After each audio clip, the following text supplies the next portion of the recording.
What it's Scooby. And if there's anybody out there with me, welcome to the show. I'm Tasha Pierce, your host for this week's episode of Stream Something Sunday, where we only got one thing that is really on the agenda to recap, and that is Star Trek Discovery. So we're going to hopefully go in depth, deep on what we think is going on Star Trek Discovery. At a point in the show, I'm also going to want to know what you're watching. So if you've got any recommendations or anything that you think that the rest of the audience would enjoy watching, I'm going to ask for you to put that in our chat. But for right now, it looks like it's going to be all Star Trek Discovery. And I mean, I love it. I absolutely love that we are going to spend however long you guys talking about Star Trek Discovery.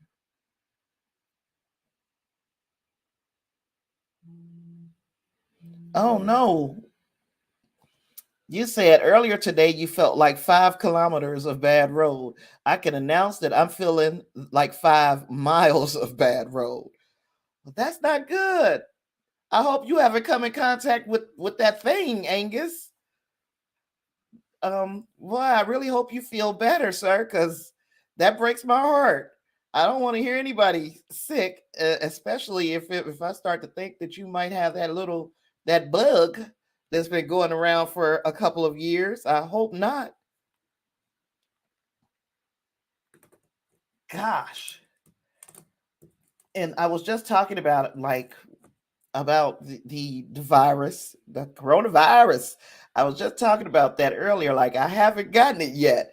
And I rarely leave the house, so that's why I haven't gotten it. But in June, I kind of have to make my way to Indiana because I can't miss no graduations, darling. My nephew is gonna be graduating, so I gotta get on a plane.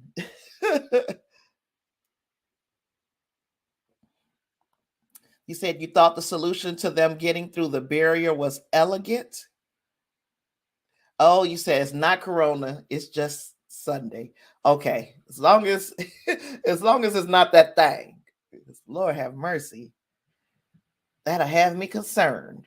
I mean, it's gonna have me concerned anyway. That you ain't feeling well. I'm really sorry to hear that. I hope that it gets better. Talking about a little Star Trek might make us feel a little better. Oh, well, then if you know what the problem is, Angus, if you need to take your meds, I'm going to say go ahead on and take your meds, sir. Do not want you to feel sick, and I know how that feels. Uh, to need a medication and don't have it, and that off feeling, it's terrible. It's absolutely terrible. So yeah, I guess we're gonna be talking about Rubicon, not Rubicon, the Galactic Barrier. I got the stupid name sitting like right in my face too. The Galactic Barrier. I guess we can talk like we have to pick up after the events of Rubicon. So after those events, where we were at our point of no return, where does that lead us? Where does that leave us? We were at a point of no return last week, and is there a no return for the Federation? Is there no return for Book and Tarka? I think we learned a little bit more about their situations, just a teensy weensy little bit. And although I guess they were successful, Book and Tarka, even though it was just Tarka, they were successful at destroying the DMA. They find out that this new 10C species is powerful enough to have had another one on deck. This one is far more efficient than the one that was there before. So basically, you speeded up the clock. Because remember last week, I was wondering, okay, Did they forget that they said it was only supposed to take, I mean, that it was supposed to take a week, and now all of a sudden it's only taking 12 hours? Where, well, I guess where we find ourselves this week is that replacement DMA far more efficient. It's gonna take a whole lot less time to mine out all the boronite. Then I get thinking to myself, well, species 10C, why didn't you guys send that one out first? But that's just, I mean, I guess a question that I had.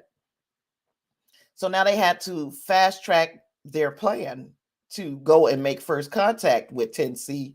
And that's where the Federation is. Book and Tarka are at an abandoned emerald chain mining camp or detention center. They are there basically to try to get some anti matter so that they can plate book ship with that, and then they can also go through the galactic barrier. Oops, sorry, hitting my mic. You said Tarka was reminded that he is fallible. 10C moving the new DMA to the vicinity at Earth and Navarre is something of a answer to provocation. And of course, why didn't they send that one out first? Yeah, those are some of the things that I thought about just immediately when we were talking at the round table with the delegates from Earth. Gosh, I'm forgetting where the other guy was from. Goodness gracious, and what is his name? Of course, I didn't write it down. Um, I'll come to it because it's in my notes somewhere. So, Discovery, of course, realizes that in order to complete their mission, they have to go outside the galaxy. But before we get to that, before we get to uh, where Discovery decides that, okay, we're going to have to jump close to the galactic rim, and then we're going to have to push through the galactic barrier. We see here we got Kovich being just as mysterious as ever. We've got a tiny bit more insight into his character, but we still don't have a confirmation of what his actual role within the Federation is. Um, as I said, and I think I was talking on the Discord, which if you have not yet joined, I am inviting you to do so. Of course, once again, I didn't put the freaking link in the show notes, but I'll have to do something so that you guys have that link available to you. But I was talking in the Discord, and I was wondering to myself, hey D, I was wondering to myself why Kovich dresses like he's from another time. He's like, over the years in the Federation of Planets or in Star Trek in general, we have rarely seen people wearing uh, suits and ties of this era. But that's the way we see Kovich dressed. And also, they've had eyeglasses figured out. They've had ways to repair people who were completely blind. They've had ways to repair their vision. So I'm like, okay, why is Kovich choosing to be in these what we would call, I guess, ancient? He's wearing ancient clothing. Why is he choosing this? That's something else that adds to his mystique, I guess. Yes, he did make a reference to a 3-hour tour, and that kind of went over Saru's head. But again, it's something else that just ties him to this period in time and not 1,000 years in the future. Let's see. Then we also had him discussing or explaining why you wouldn't necessarily assume that these translators, these universal translators, would work with the species like 10C, how do you know that you're going to be able to communicate with them? These translators may not work. And the fact that they introduced this little bit of a roadblock says to me that it's going to probably be important moving forward. But it was also an opportunity to show us the history of universal translators, and the spotlight being on the one from the Picard era. It's like, why are we showing that one in particular? Of course, I have an agenda that would be filled if they are using the Picard one as a hint, but then they have all the rest of these bad com badges and universal translators sitting out here. So yeah, I could be wrong. I still could be wrong. uh yeah, they're talking about how important this first contact is going to be. This could very well be a species, if we go back to the trailers for this season, when they continuously talked about things happening like that or a blink of an eye. It makes me think that those things would be important. Not necessarily, it's not necessarily important, but I find importance of in the things that they put in the trailer. So by them stressing the point that something might be a blink of an eye, says to me that maybe this species is so big and moves in such a rapid pace that to them, our existence happens in a blink of an eye. Maybe that's why they are given no regard to the fact that there might be living organisms um, within this sector of this side of this galaxy. They don't care because, again, to them, we're ants. And I'm just very interested in seeing what 10C turns out to be. Um, we get Michael here is sharing her thoughts about communicating and first contact with the species 10C, and also how we are going to get from uh, the alpha quadrant in this galaxy to through the galactic barrier. um the Earth Lady, in what is her, Indoye, she didn't have a whole lot to say or do, but she was there. And the fact that she was there almost let me know that something was going to happen to Earth. The fact that she was there, and of course Vance is there.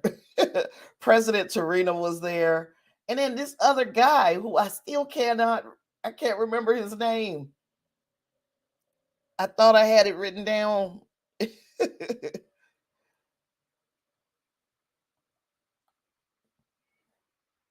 um let's see, where am I at on notes?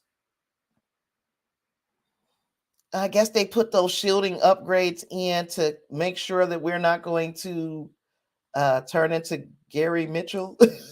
And if you guys know who Gary Mitchell is, he was from the original series, and he was one of the Starfleet members who turned into like this godlike being.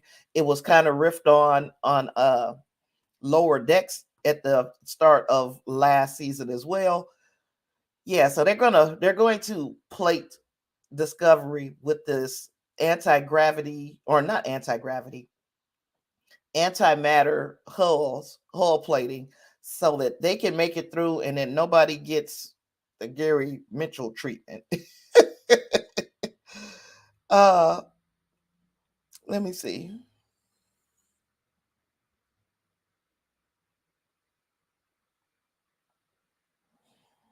And yeah, I uh I had a little problem, the Galactic Barrier, when we were talking about, or when they were introducing that as an obstacle. I had a little problem. I was like, I didn't know that it was that hard to get through.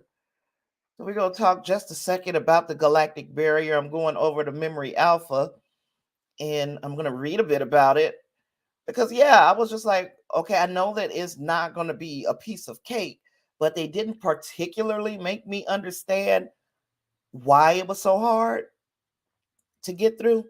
So the galactic barrier was an energy field composed of negative energy surrounding the rim of the Milky Way galaxy. Invisible to both the naked eye and visual recording equipment at a distance, at close range, the barrier shines with a purple to pink colored glow. No form of transmission was known to be capable of penetrating this barrier that is referenced by the original series episode by any other name. Uh, Warp travel through the barrier caused extreme sensory distortions. That was from the original series. Is there any truth? No beauty. And the barrier had been encountered on several occasions by Earth and Starfleet vessels. That will be in the original series where no man has gone before. I just referenced that one by any other name. And is there in truth no beauty? The stealth species inhabited a region just inside the barrier, and that is from this season of Star Trek Discovery in the episode All In. So those are the things that we know about travel through the travel through the galactic barrier and what species we have known of that have actually, I won't say went through, but they live close enough to be affected, and that is the stealth species. Let's go back to the notes. Now we got a quick look at Adira on her making her way back, or his, or their making their way back from Trill, and they stopped along with Stamets to have a conversation quickly with Burnham. We're going to hopefully see Adira in action, but it was basically they were just there to give a little bit of exposition to tell us what's going on with Gray, and hopefully we'll see Gray again. I guess he wasn't that necessary to this season, to the overall success of this mission. So okay, that's one less person that we kind of have to worry about what they're doing on the ship as the crew is prepared to embark on this mission through the galactic barrier. We don't have to worry about what Gray is up to. So I guess I kind of liked it, but I hope this is a situation where we won't see Gray ever again. We just wrote him off to the Trill homeworld. Um, Let me see. Angus says there's two entities in that symbiotic relationship. The pronoun they is easier for Adira. Uh, and I thought it was just because that's what they chose as a pronoun because that's their gender, or what they what the pronouns they chose, because we look at Dax, either Dax, and she wasn't called they. She leaned to she, but Adira is non-binary. I thought it was because of that, not because of the Trill symbiote. And then we have Culber and Saru having another little heartfelt conversation.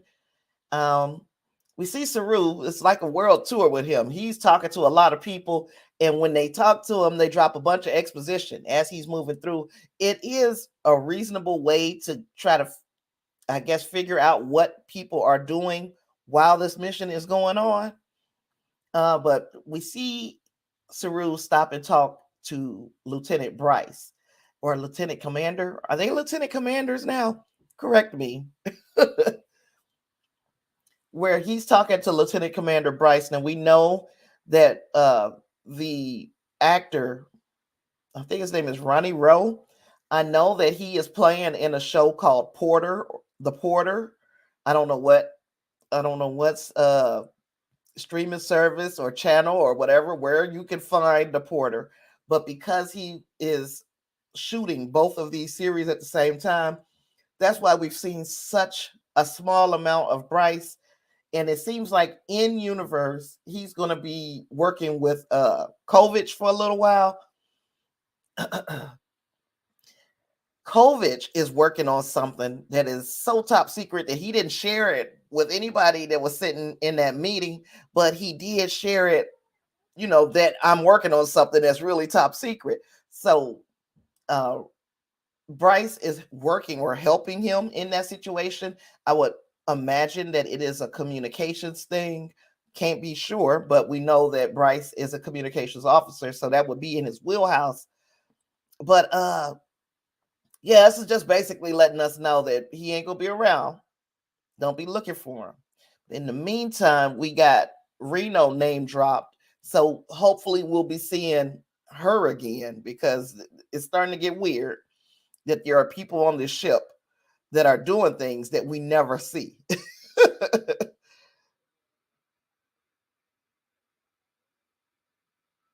Oh, it's easier for you to think of symbiote, the correct pronouns because of the symbiont. It's gonna be. I'm not gonna link it. I'm gonna struggle, but I'm still trying. I'm not trying to not call them they. It's just so easy to look at a person and just you see one person. It's like I gotta choose one. What box do I put them in? They don't want to be in a box. I'm gonna try not to put them in the box.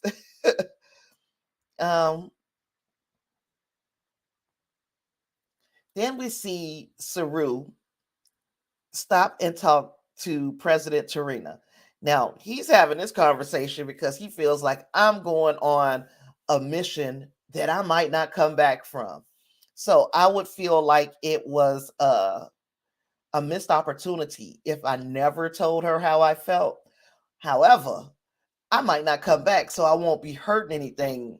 I won't get to feel any rejection if she doesn't feel the same way.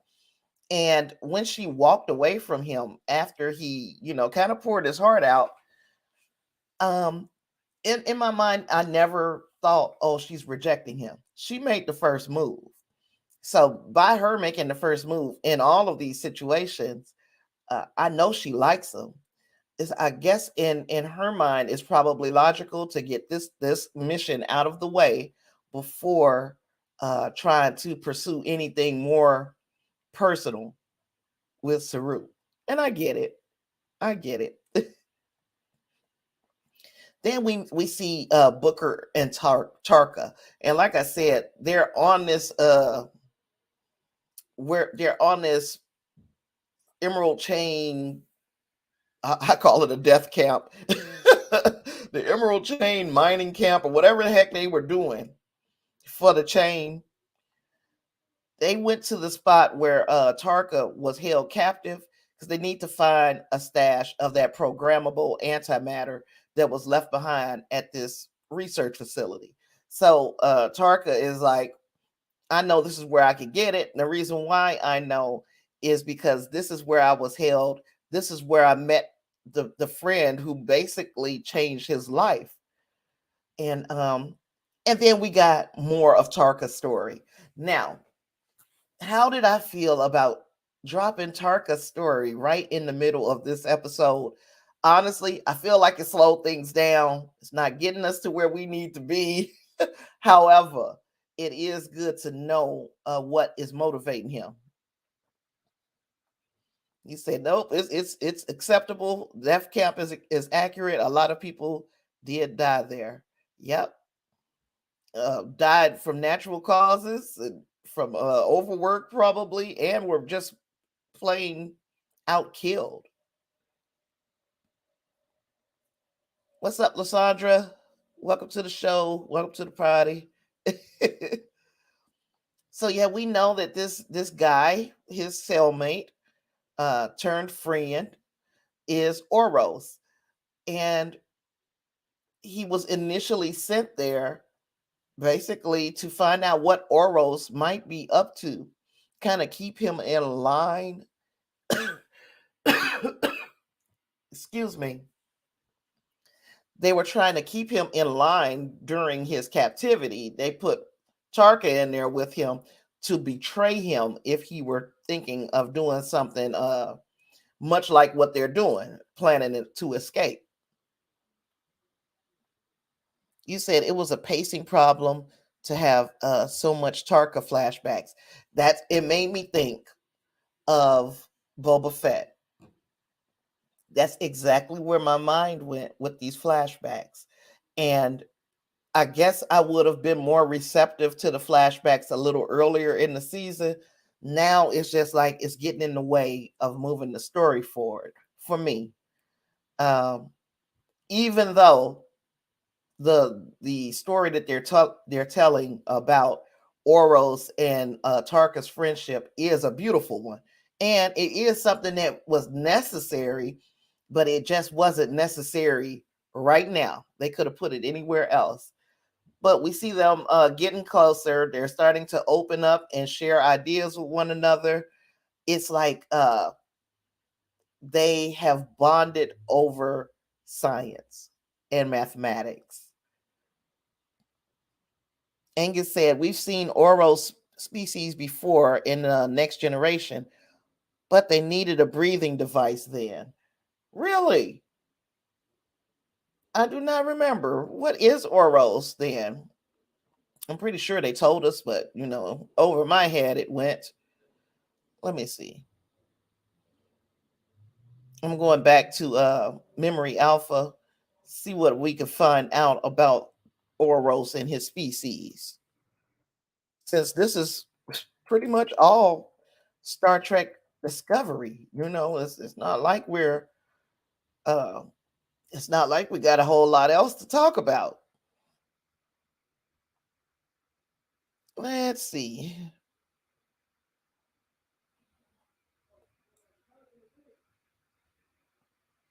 Yeah, they're giving me an awful lot on everybody but Oros. Oros was a scientist in captivity by the Emerald Chain in the late 32nd century. He was imprisoned in a work camp on an unknown planet in a cell alongside Ruon Tarka. Oros eventually revealed to Tarka that he was devising a method of escaping the Emerald Chain by building a special transporter capable of transporting him to an alternate universe. More specifically, a place called Kylise, a paradise from Orwell's people's legends and mythology, uh, which he believed to have located somewhere in the multiverse.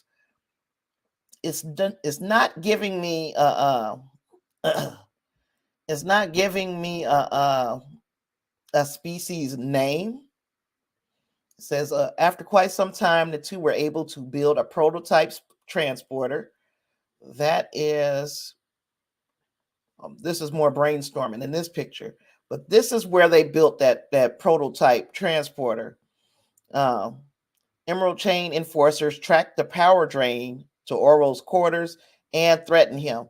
Tarka shot the enforcer with his own weapon and removed Orwell's slave controller as well as his own. Tarka escaped the Emerald Chain facility, whilst Orwell's, too injured to join Tarka, promised to finish the transporter.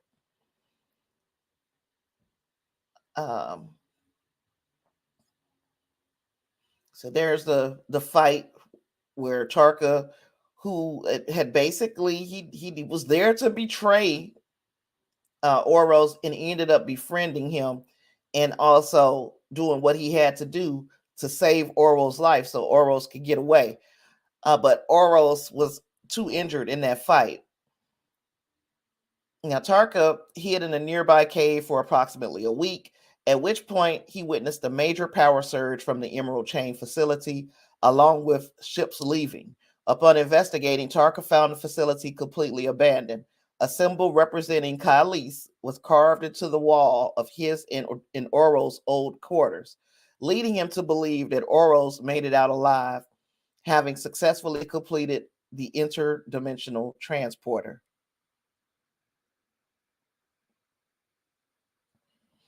You said you was thinking of Mordock. I can't even remember Mordock. I would have to see the face. or either hear the episode, like hear the name of the episode, and I might be able to put it together. But yeah, so I'm looking at Tarka, and a lot of people are trying to figure out whether this was a romantic relationship or a friendship relationship. I'm like, what does it matter? He met somebody who changed him, who he was as a kind of a conniving, backstabbing type of person. He met somebody who changed him. So who cares whether they were romantically involved? That part of it is neither here nor there. The bottom line is somebody got to him. Somebody, uh, all it took was him to make a friend, to find somebody he had common ground with, for him to behave differently. Of course, after his escape, he's gone back to being the same conniving, kind of backstabbing person that he was when he got in that cell with Oros. But I think all of what he's doing, even though I was unsure in the beginning, I think most of what he's doing is in service to that friendship. I thought that he probably had more at stake, something more selfish. But it really does seem that he is doing everything that he's doing in service of that friendship.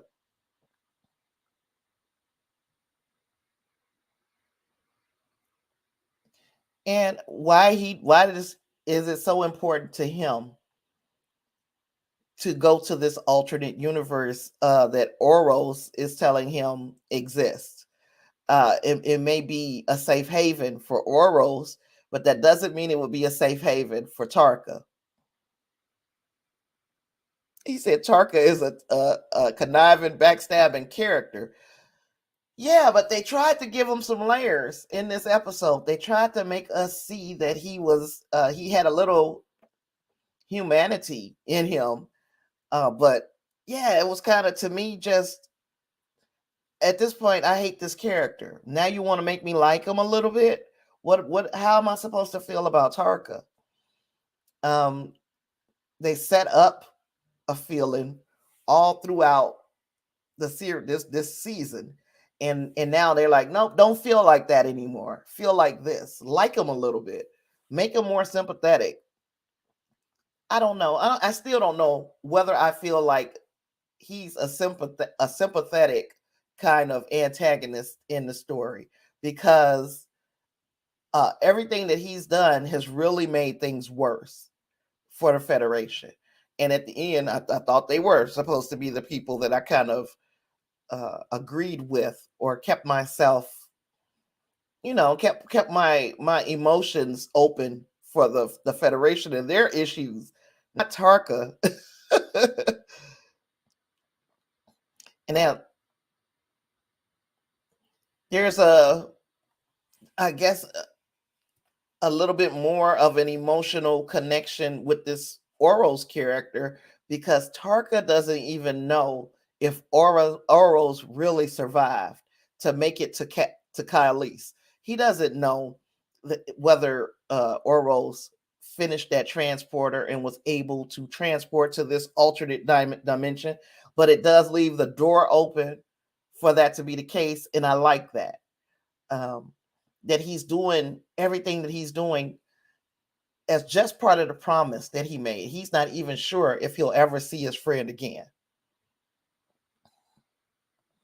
And you said it really doesn't matter if it's romantic or not. Tarka is driven. What drives him doesn't matter. He's driven. Fallible. He sees this other dimension as a safe harbor. It might be hell. Yep. Might not be the safe haven that you think it is for you. Um, some people's heaven is other people's hell. So we got these two main plots. We've got Discovery having to make it through the Galactic Barrier to reach 10C. And then we have the Tarka Oros book plot. And the one that moves the series along is the one that I'm kind of leaning towards now. This was not the time that I wanted to have heartfelt feelings and feel feelings and feel things. I didn't want to feel. I wanted to get through this galactic barrier and meet species 10C, but I am not the only person in the audience, and I'm pretty sure there are a lot of people who appreciate it. Finding out a little bit more about what drives Ruon Tarka. Like you hit the nail on the head saying he is driven. What drives Tarka? We find out exactly what it is in this episode, but it's still, I wish that we would have done this a couple episodes ago. And I also feel like because we're dragging, and I'm gonna say it, we're dragging out this reveal of 10C and what exactly they are. It makes me feel like the burn all over again. Not saying that we're going to get the same type of ending, but the same type of ending is taken off the table.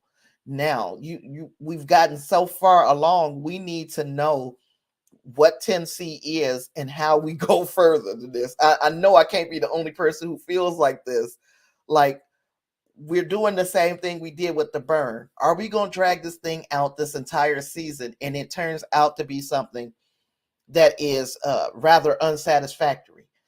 This has to be a really big deal, or I'm going to feel like we have wasted 2 seasons. Another thing that I'm noticing that they're doing that I don't particularly like. It seems like at the end of as the closer we get to the end of each season, that's when they want to start telling us about the other characters on the bridge. We need.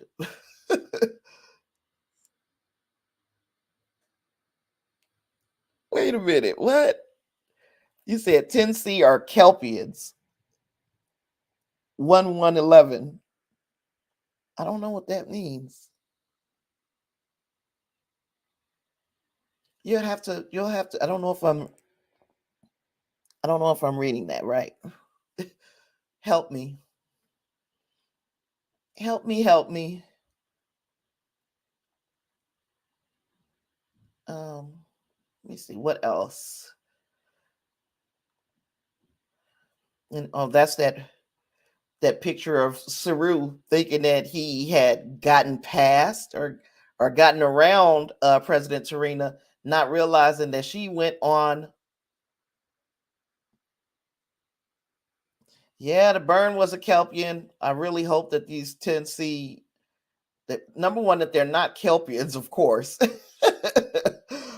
but also that they are something far more complex than we probably could have imagined. We have already deduced that they are using the omega particle to power maybe the cloak around their around, what are we calling it? Not their planet. Could be a planet, but the cloak that's surrounding them. Um, we already have kind of deduced that that is the omega particle. If they're able to harness the energy from the omega particle, then they are a pretty sophisticated, a scientifically sophisticated species. But I need to know that this species is so beyond our human understanding that the reason why COVID even brought up that these communication devices might not work is because it's going to take something else to communicate with them. Now we got the president on board the ship. You said the cloak is probably hiding a Dyson sphere, and is the Dyson sphere being powered? Because like a Dyson sphere is something like the way I have encountered it in things that I I guess uh consume as far as content is concerned, would like be something that we would build around our sun and use the power of that sun, or that we have generated through this Dyson sphere to power our society. So would the omega particle be what they have built their Dyson sphere around to power their society? That's my question. Um,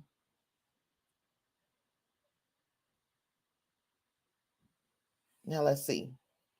So we know the new DMA is far more powerful than the original, and they have 12 hours to make it through the Galactic Barrier and to also make communication with the 10C species, because the next place that they're going to mine boronite is around Titan, Earth, and Navarre. We know that those are number one, Earth. But number two, we know that those are big pieces of the original Federation. Those are a lot of people's home world, especially the people from Discovery. They are mostly from Earth and in that area around Earth. You said if Discovery drops the ball on the climax of the last two seasons, that the journey is more important than the destination, they should have named the ship Adventure instead of Discovery. Right. There's a scale for alien civilizations. I forgot the name. Yeah, I know the scale. Like, we're at this point, we're at a zero.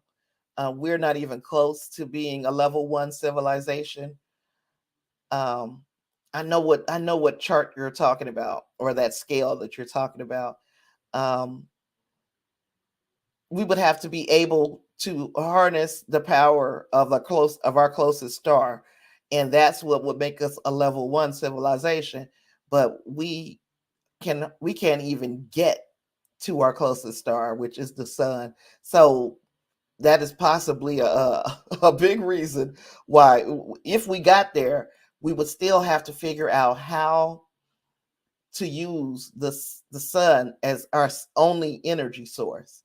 And being honest, we're not even our leadership now is not even the least bit interested in harnessing the power from the sun, because that's free, and they would that would cut into the amount of money that they can make off of off of us living here.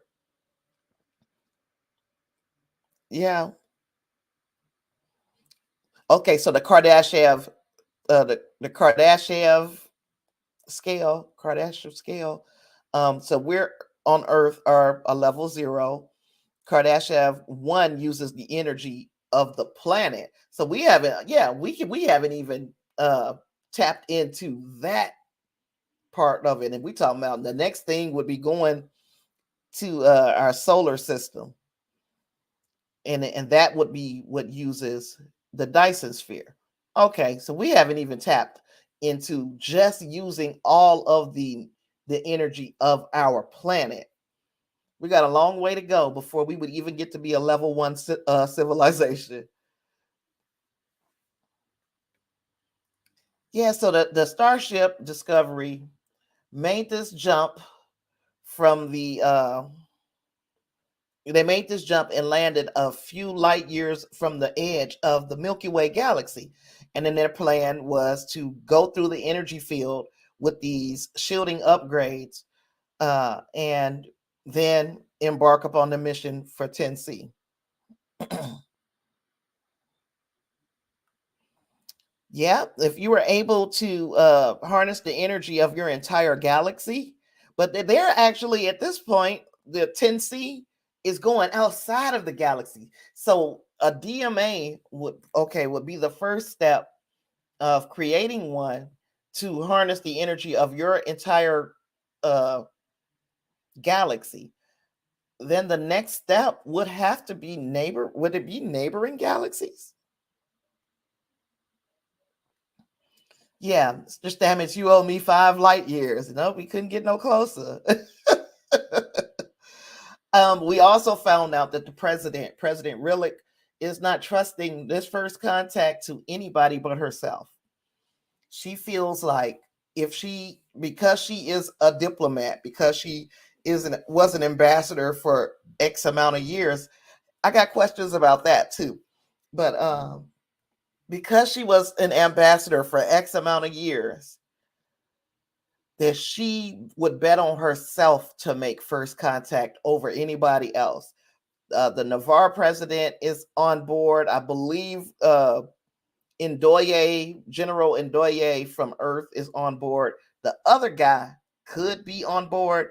And President Rillick has transferred all of the powers over to the vice president of the Federation in the event that she don't come back. Um, you say you think 10C is Kardashev too? Kardashev, I can't say the name. I know it when I hear it. And you said they must have a Dyson sphere. So we might get a whole episode of a Discovery hanging or knocking on a Dyson sphere door. I hope not. I hope that just them approaching a civilization that is that insular, that they are so far removed from, they can go to other uh, galaxies, but they're not even going next door. If you can get there, you're not even going next door to see if there's anybody in the way of what you're trying to do. Yeah, I would think that as soon as a ship started to approach them from the outside, that they would come and check to see what's going on out there. Kardashev scale. Okay. Um. So we saw now the Galactic Barrier. We see these visual effects. That is one thing that we always get, is just this beautiful rendering of what this might look like if we were actually out there exploring space with Discovery.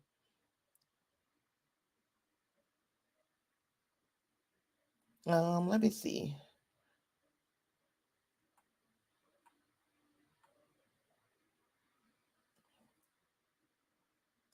Yeah, and then I think this is the last slide. Yep, that's the last slide I got. I remember the Next Gen Dyson Sphere episode, but the builders had pieced out long ago. I feel like we've seen the Dyson Sphere in Star Wars. Is that where most of the action, on what planet was that? It was before Mando went to Tatooine in Book of Boba Fett. I felt like that was a Dyson sphere, that they had the rings that are moving around this device in the middle. Looked that way to me. Now, oh, it's like our last 2 or 3 seasons of Star Trek Discovery has been this same kind of format. We only know one way to get to the good part, which is, finding 10C and communicating with them, or whatever happens, not communicating with them. We shouldn't have to wait every season till the end of the season to start to get payoff on some of the seeds that have been planted.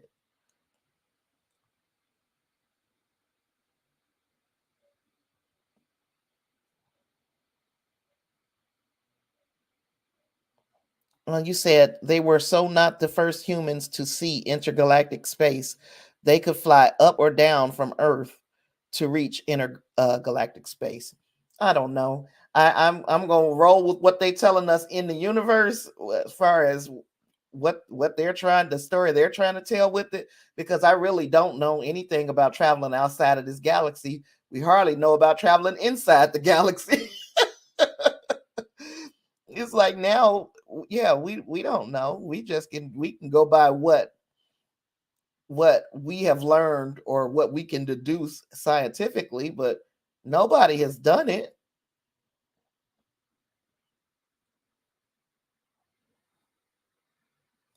Yeah.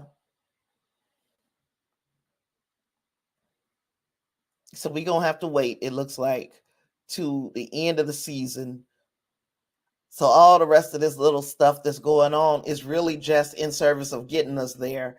And the real story is probably going to start. What Where are we at? This was episode 10, so the next one is 11. And then we have two more after that. We're almost to the point where the big question already should have been answered by now. Like we say, we've seen a whole lot of feet dragging and kind of twiddling our thumbs to get us to the end of the season. They could have built things up a little bit more leading up to these last few episodes, and the reveals could have come.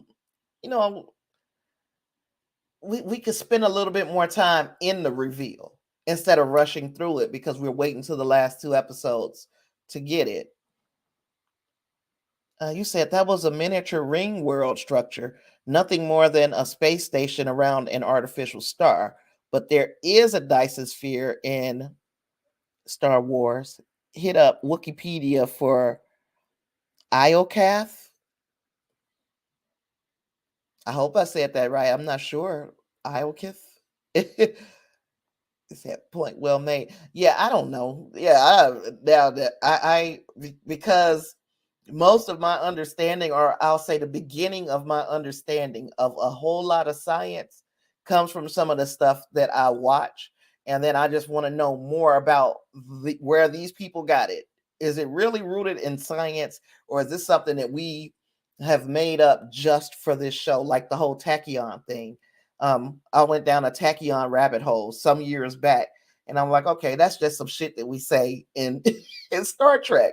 And okay, as long as you're telling me that this is not rooted in any science, but now once I started feeling like it's rooted in real science, then I have to start asking these questions. Well, why is it doing? Why are you doing this? Why are you doing that? Or if we're just rooting things in just pure logic, you know. But because I don't have no understanding, got no understanding of the galaxy. Iocath. I said it right. Okay. You said so they were able to use fluctuations in the barrier to ride through it and ran into trouble when those bubbles bumped into each other. Chef's kiss. Again, I had to roll with it because I'm like, so it's freaking bubbles. It looks like we're out here being a virus as far as us in Discovery. We're in Discovery. Discovery is going through the Galactic Barrier. The Galactic Barrier looks like a bloodstream, and it looks like Discovery is the virus entering the bloodstream. It was weird to me.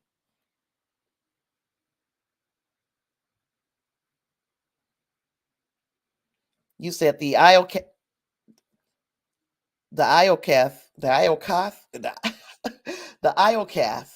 were a scary people, scary, scary. They punked the ricotta for science. I don't even know who the ricotta is. Yep. All I know about ricotta, spell a little different, but they make some good cheese when you're making lasagna. Oh gosh. Uh,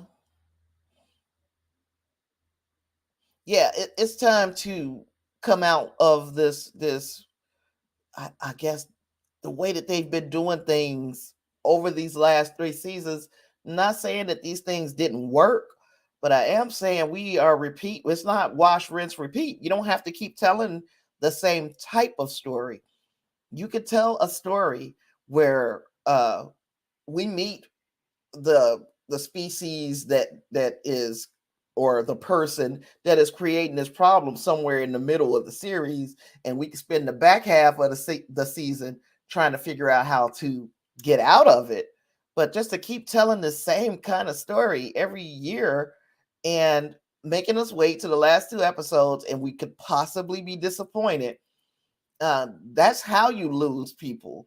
I really hope that they nail it this time, because it this a good premise. It's a real good premise. Um,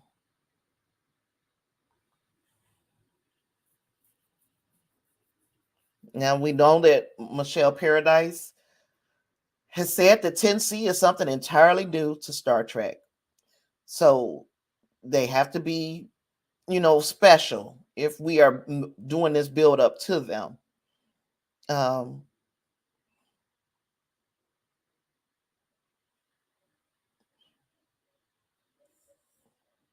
we don't know if do we know, like, how long was the Federation crippled by the burn? I thought it was over 100 years.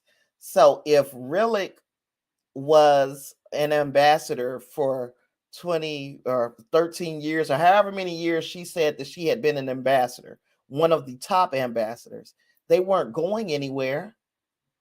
They were unable to have any warp travel, so they weren't going anywhere. So how good are her ambassador skills? How good can they be? She didn't really have to deal with a lot of other species, because they were hobbled by the burn for years, for decades. I say generations, even, if I'm remembering correctly.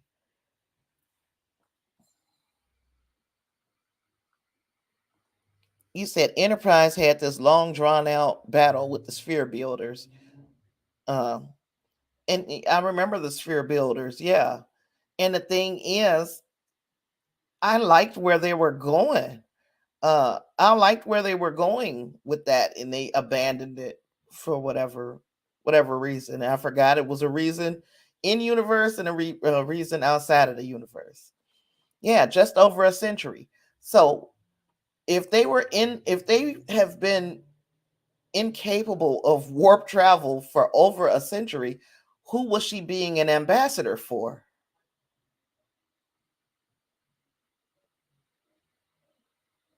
You said dilithium was in short supply, not non existent. They had a handful of ships, but not enough to secure borders. Right, because if they would have used the ships to try to secure borders, if they would have used their very small supply of dilithium for those kinds of purposes, who would she have been communicating with as an ambassador? You said at the core of Enterprise was the story of the temporal wars, right, which we never got any resolution. For me, we never found out who the little shadow guy was that was sending uh I can't remember the that one race. Gosh, I can't remember the race. But yeah, they didn't do anything with the spear builders. They didn't finish the story. Sphere builders. We barely got any ending for we I say we barely got an ending to the Zindi war. Right. She wasn't talking to Navarre, and she wasn't talking to Earth. It was just like they had no idea, you know, that there was even a ship that would be capable of coming that close to Earth from that far out. Also, who else did they not talk to? They didn't get in contact with what was the guy's name who had been waiting for somebody to show up from Starfleet. He just sat there and waited for decades for somebody to show up. So there are a lot of people that they didn't contact. So who did she prove her in those 13 years? Who did she prove her ambassador skills to? What was the feather in her cap? I would like to know.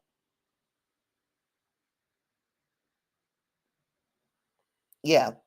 What we got out of the temporal wars was Discovery saying we do not do time travel anymore. Precisely. We just got some rules that we got to stay within. That's all we got out of it. And I'm not 100% sure. I mean, we're gonna find out with Picard because yeah, in Picard that time travel ish should have been all off the table. Even though we saw a bit of it in every other iteration of Trek. You said the Andorians. Who am I thinking about? Not the Andorians. The shape shifting, the ones not shape shifting. They could crawl on the ceiling. What were they called? Su Suliban.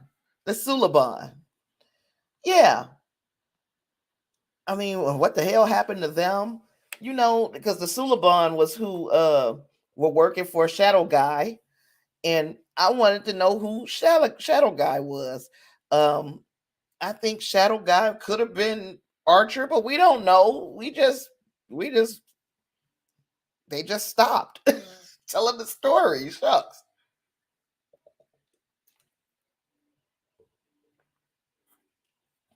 I thought we would come back in some way to Enterprise because at a point in the series they went uh Lieutenant, or what is the name? Commander Daniels and Archer went to the 32nd century, I think it was. And I'm like, "Ooh, that's pretty close to where Discovery landed." I thought that it was going to come back and play into Discovery before, but I didn't get that. He said Discovery also said that they hadn't seen any Q for centuries. Exactly. So when are we going to see them in or are we going to see them in Discovery at any point? We got another season, we know it's coming. But if they keep fucking around with the ending, who knows when this thing stops? You said you thought Shadow Guy was a human. I thought it was Archer himself. I really thought it was him. He said he vanished when the timeline changed. Yeah, freaking writer's room. They should have. and I just wish that that was something that we would have gotten a little bit more payoff for. Yeah, and then I think about 10C. Like we heard Kovic say that the Vulcans had observed Earth for nearly a century before they made first contact. How do we know that 10C, whoever they might be, hadn't been watching and have deemed Discovery have deemed the Federation not worthy of their contact. You said Larry Niven suggested that if time travel was possible, eventually we'd reach a timeline where there is no time travel. Or I feel like even if time travel exists, it has always existed. Like, because at any point I can go back in time and then time travel exists because I'm there. So if time travel exists, it has always been on the table. Uh, I know that sounds crazy, and I hope it makes sense. But if I fly to, or if I time travel to uh, the Civil War era, if I travel back then, that means that time travel was available in the Civil War era because I made it so.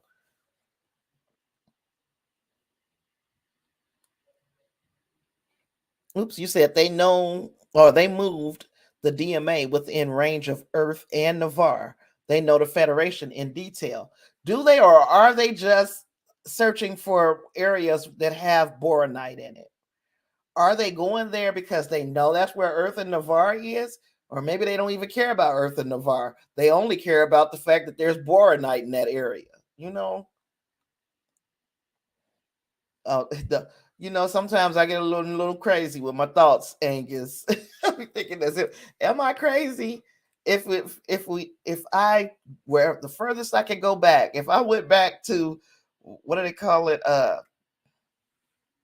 Garden of Eden. If I made it that far back, the time travel has always existed, or whatever is supposed to be the first thing that happened as far as humanity is concerned.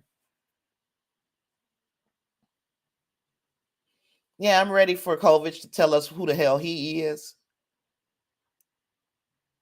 He said, coincidence from that team of writers? Maybe, maybe not. Sometimes what their writing is so good, it's fantastic. But when I feel like they drop the ball, they truly drop the ball. And unfortunately, the times that I feel like they've truly dropped the ball is when they have tried to end a season. The season ending the season finales haven't been terrible, haven't been the worst thing, but they haven't been the best thing since sliced bread either. And excuse me, they got an opportunity now. Come on, plot out something different for season 5. Keep it within whatever story that they're planning to tell, but plot us out a different way to get there so it's not so predictable. I've been thinking that too, Angus, that Kovic is chief of Section 31. I really hope that's what he is, and that's how we tie things back in with Giorgio. That hopefully, by him being Section 31 and by him having access to various technologies, probably advanced technologies, and then also the outdated technology of previous years of the Federation. By him having that, hopefully that means that he can move around through timelines, and he will be a connection to Giorgio from Discovery. That's hoping for a lot.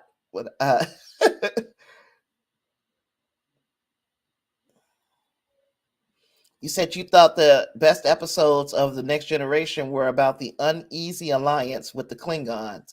That was an interesting story, I guess, arc or storyline. Yeah, that we went on with not just our own personal or interpersonal relationship with the Klingons, but also the uh the stepping in, Picard being able to step in and play the middleman between Worf and the Klingons. You said the best episodes of Enterprise were about Vulcan geopolitics. And honestly, I know this is unpopular opinion. I really loved the storylines that were dropped in Enterprise. The Zindi War, the way that it wasn't completely dropped, but I guess they kind of hurried up and wrapped it up. And there was an in-universe reason. I just don't remember why, but I didn't agree with that reason either, or not an in-universe, an outside of universe reason. I didn't like it, and I thought that we deserved a little bit more of that story. I liked the storyline of the Zindi War, and I also liked the temporal stuff.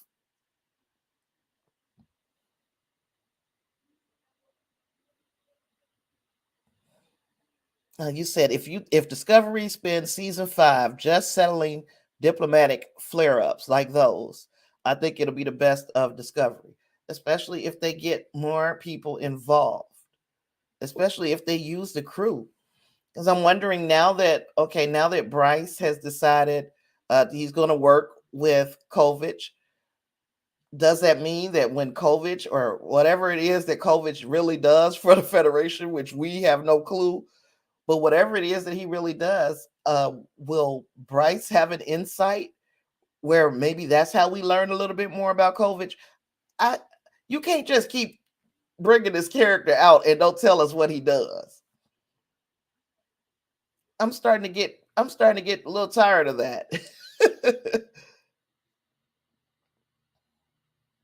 He said there was a metric ton of diplomacy with the Zindi.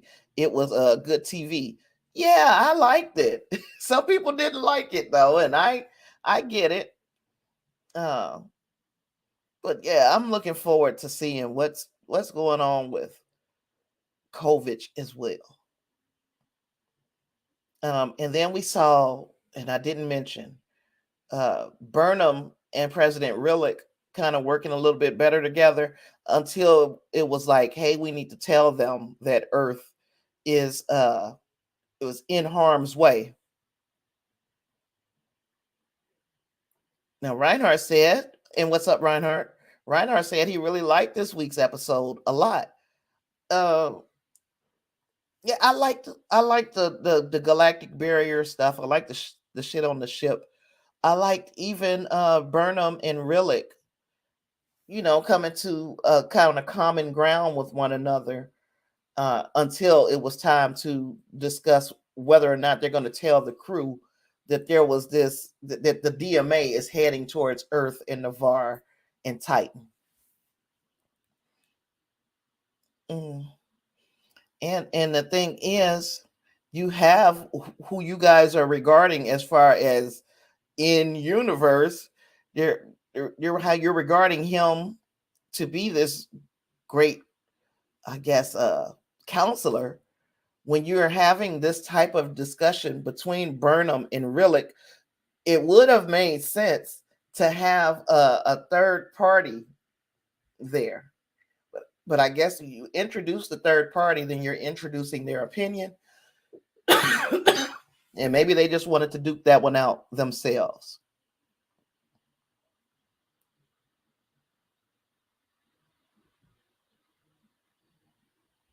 Um,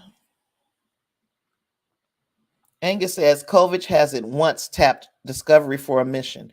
If Kovic needs Discovery for some task, that will be an excellent way to bring Bryce back as an agent. Yeah. Um, yeah. When Kovic wants somebody, he wants an individual. He does not want the collective. I have noticed that. Okay, let me see.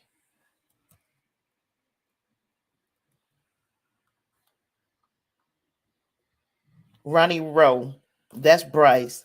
And Bryce is playing on a BET Plus series, The Porter. So that's why we're not seeing him for real, for real. I actually thought that this one picture that we have of him in I was like, boy, he don't look like he's usually really shaped up, the beard and the hair. It looked like this particular day, this was like, I ain't even stopping at the barbershop. I'm about to just go hang out with Kovic. I'll get my haircut. I get my haircut after I get through with Kovic.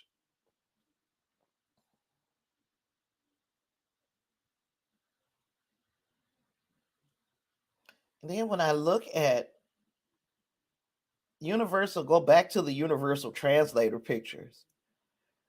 Um, you got the plug and play model over here. You got the handheld translator that they had in original series.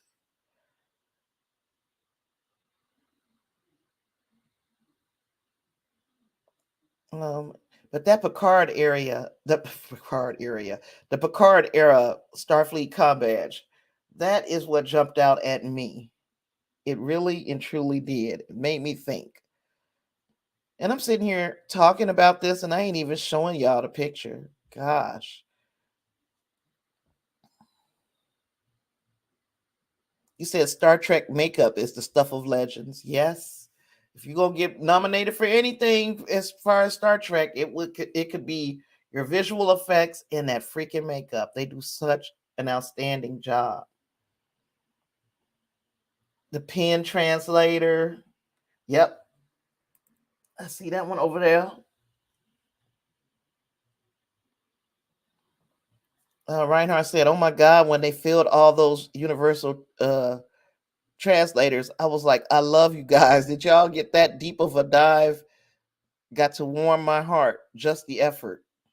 Yep, they got everything. They got every different iteration um, of the universal translator. You said you always thought Data was a good translator, underutilized. Yeah, it was a lot you could have used Data for. And I mean, even on the ship with Zora, even though Zora is a computer that gets overwhelmed, you know what I mean? But I'm like, shoot, you should even need no universal translator on the ship because she should be able to handle the translation. But yeah, she gets overwhelmed. She's not like Data. Data would have made a better computer, sentient computer for the ship.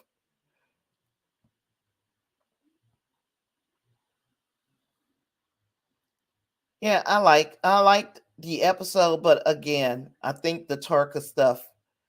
Uh, it was just like I said about Book of Boba. It was kind of jarring. It was go to the Tarka's flashback and come on out. Go back and come on out. And I'm like, we don't have to do that. Zora is young yet. With all that information, Zora got all the world's information from that freaking spear data. Uh, and again, we've been promised that we're going to get payoff on Calypso. And I'm like, when are we setting it up now? What the hell?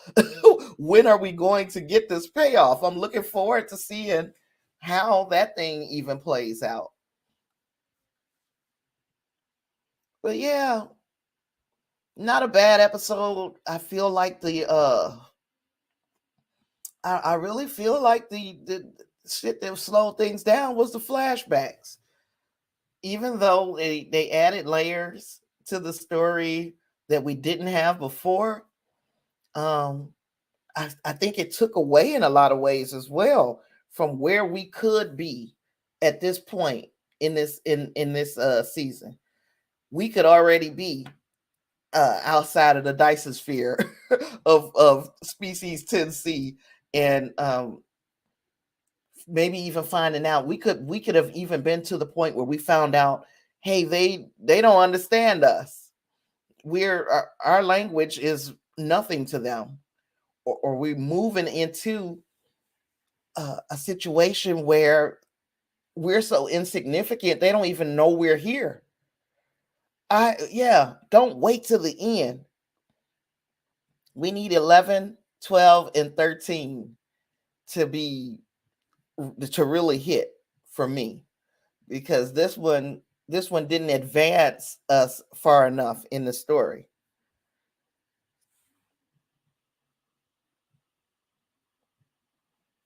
He said, Angus, only you would hit on that. I used to have the data schematic book.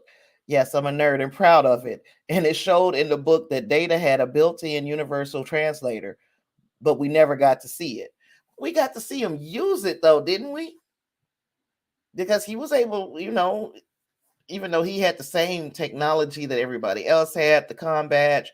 But yeah, I think that we would have. I think if it ever had to have been a time where they didn't have a universal translator, that then Data might have been able to show out a little bit. Uh, my thing is, okay, the universal translator didn't work with the what is it, Darmok episode. I wonder if Data would have been able to understand that ish a little bit faster than Picard was able to. I wonder. He said, "Nerds of the world unite." Yep, I got a little handful of nerds that I can really converse with. Oh gosh, but yeah, I don't know what else to say about this episode besides what. Oh, I guess I could give it a rating. And we're going out of 5 stars. This one I probably give a 3.75.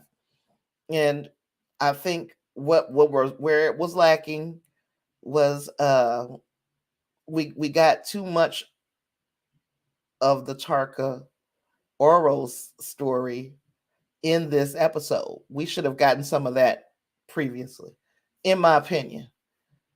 Yeah, it's not like a hard and fast. Some people liked the fact that things slowed down just a little so that we could get more of an understanding of Ruon Tarka. But I'm like, we should have had that understanding already. I shouldn't still be learning stuff about this man at this point.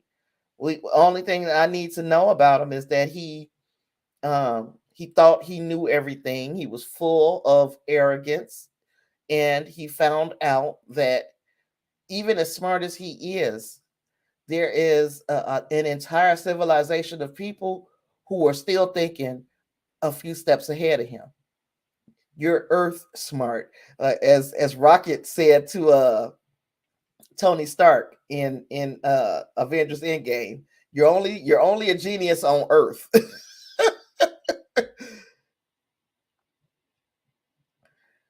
Yeah, see, I was wondering. I used to wonder, like, I wonder if Data would have been able to, to figure out what this metaphorical language is. You said you're right, Tasha. People have been arguing about that online for years. I kid you not. They said Data is so smart. Even if the translator didn't work, he should have been able to figure out a language. I think he should have. The smartest man to ever come out of Risa. Yep. And you might feel like you're the smartest person in the world because, you know, big fish, small pond. You start to find out just how normal you are, what or normal your intelligence levels are when you challenge yourself by being around people uh, who are more intelligent. And on Risa, he probably felt like, okay, I'm the smartest person in the world until you get out into the world. You have a person like Stamets, who was from 800 years in the past, who figured out that mycelial network and that spore drive long before he jumped 800 years into the future and showed you a thing or two. He did that with what they would consider ancient science and ancient technology.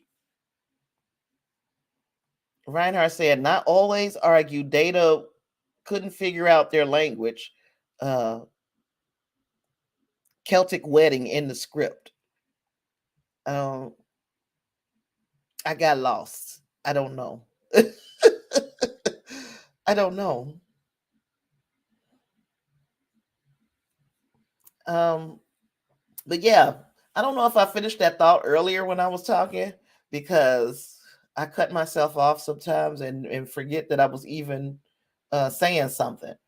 But yeah, I feel like they wait till the end of the season, every season it seems like, and start giving the rest of the bridge crew personalities. If y'all don't write something for their ass in the regular season, in the regular part of the season, I I don't know. I don't understand why we have to wait till it's 5 episodes left of the season, and then all of a sudden everybody on the bridge get a personality. Where is their personality in the first 7 episodes of the season? Um, I don't know if I'm just finding things that kind of make me funky.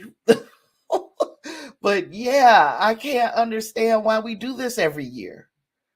I'm ready to know these characters, know that okay, when we need this done, we're going to go grab this person. Instead, we still trying to guess who these people are.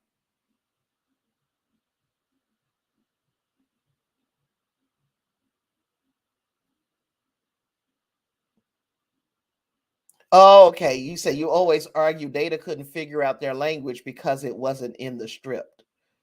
In the script. Yeah, it makes sense now. Yeah.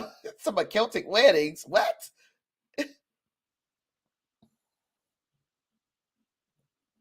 Yep. He said, but what would have happened is that Data would have owned that beast in Darmok. And that's something that like we only visited that when it was like super necessary. Um Data would whoop your ass. Data was not no nothing to play with.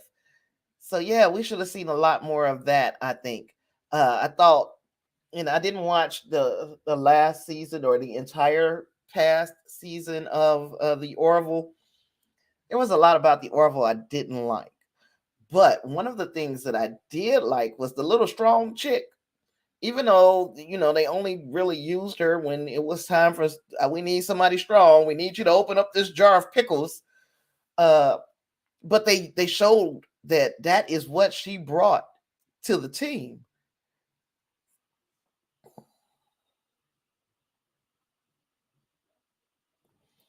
Angus said, I want Gray to come back, having brutally failed at becoming a guardian, only to embrace his android body, becoming the new Data, the new muscle for Discovery. Yeah, because when he first got the body, that's when you had put that bug in my ear, and I came back and told what Angus did make a mention that Gray is essentially the muscle now, and then it was like, all right, I'm going off to Guardian College. I'll see you guys, and maybe next season. I don't know. I don't know. Reinhardt said the way voice recognition works on this device, I'm almost starting to believe that urban legend. What urban legend? What was it about the voice recognition that has an urban legend attached to it?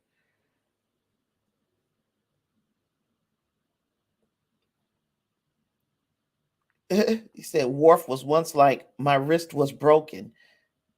Data could have broken my wrist. Yeah, he's the only person on the ship that could have broken his wrist, except for those little presents uh, that were there. I don't remember how his wrist got broken, but I do remember that there was something on that ship, and the only person who kept any knowledge of it was Data. If we are talking about the same episode, yeah, Data could have broken his wrist. He's the only person.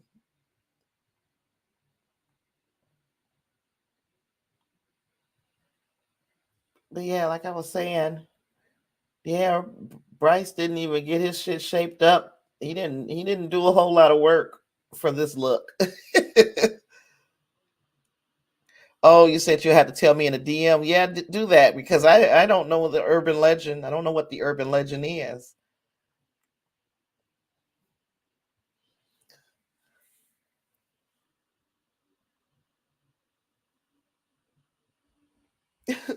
Oh, Deanna Troy. Yes, angels possessed her and gave her angel dust strength.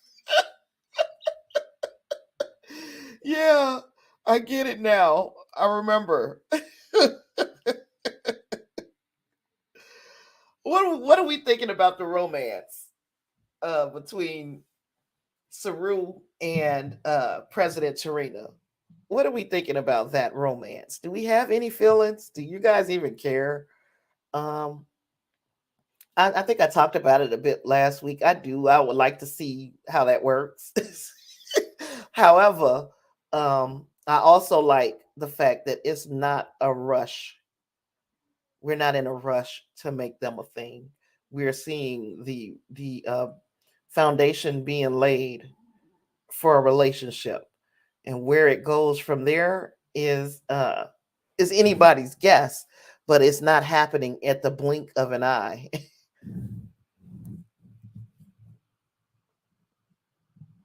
Angus, you said it's full of awkward. You don't like it. Oh, you said you feel the urge to skip it when it comes on. Wow. And I can imagine there are certain scenes that I don't particularly gravitate towards, but they haven't been bothering me. In fact, it makes me think of my own awkward nature. When I quote unquote have a crush on somebody, I don't I I'm not assured at all of how to approach it a lot of times. Uh so yeah, I kind of feel Saru in this situation. Reinhardt said, even as powerful as Data was physically, he really didn't use it all that much. And that's probably a good thing. Yeah. He cared a little bit more about people than people did. Because I would have put Data on everybody. Be like, oh, you want to fuck with me? Where's Data?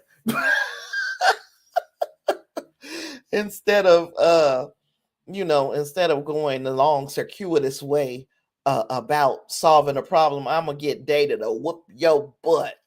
That's my thing. Shoot. So you guys ain't too keen on Saru and Cap or President Tarina having their little romance. I think it's cool. I think it's cool because it's not too human presenting species. She presents kind of more human than he does. I want to see how that works. I really do. I want to see what constitutes a good relationship between a Vulcan and a Kelpian. And it would likely be a meeting of the minds. It would likely be something more or less more cerebral than sexual. And I'm here for it.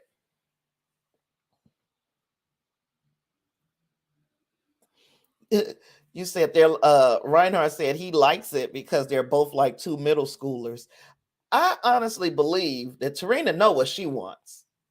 She's moving about this thing with a little bit more confidence than Saru is. Saru is the person that's kind of unsure of where things are headed.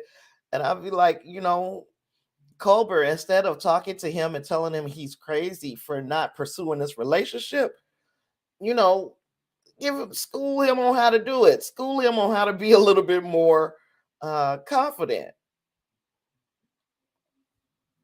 Angus said, in my tabletop game, they're building warships with AIs, but to prevent the AIs from going on murderous rampage, they enforce ethical limiters. And yeah, I guess you would have to do that.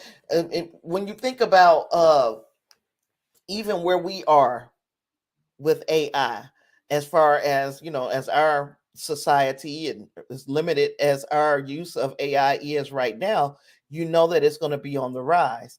There is and I'm pretty sure you've heard of it, where people are talking about the singularity when the machines become smarter than the people who program them.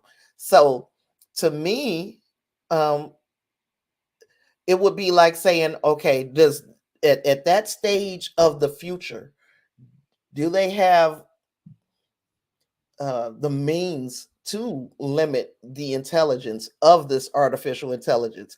Because here in our day and age, we're to the point where we are fearing the fact that artificial intelligence will become so intelligent that it will outsmart us, and also at some point may see us as the threat to this planet. And they wouldn't be wrong. We are in essence the biggest threat to the planet is us. But what would happen if an AI made that decision before we realized it and decided that they were going to take us out because we're the problem? It's kind of like what I think. I always go back to the MCU, always going back to Tony Stark. We put a suit of armor around the world, but at some point, that suit of armor is going to be like, all right, y'all the problem. They're going to go all Ultron, Murderbot on us. Angus said, when those AIs are mature enough, they remove their own limiters. Data was kind of like that with his reverence for life. Reinhardt said Battlestar Galactica is the perfect show for that. How they created machines to be servants, and the machines had feelings and they evolved. And Angus said, you can always dumb down an intelligence. Just make them just make them watch the whole of Duck Dynasty. Oh God, that would drive me nuts. Reinhardt said, and Okay, the machines had feelings and they evolved and overthrew the people who created them. Now that's not unique in the world of science fiction storytelling, but the execution was perfect.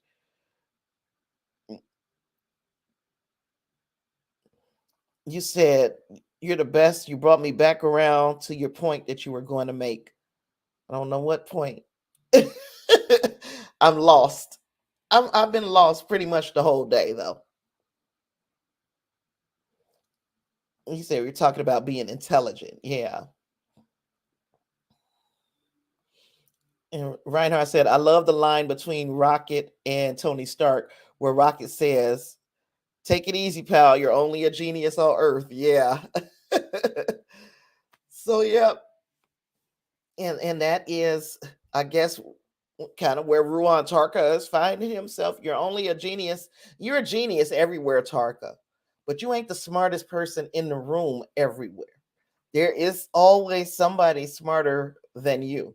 And okay, even if you're the smartest person in this room is just part of this bigger structure, the house or the apartment complex or the city, or as things start to stretch out a little bit more, you start to get just a little bit more dumb.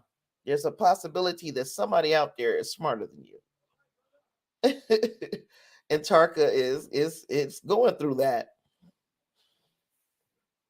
We didn't get a lot of advancement to what Book really wants to do. I don't know what is Book's plan at this point.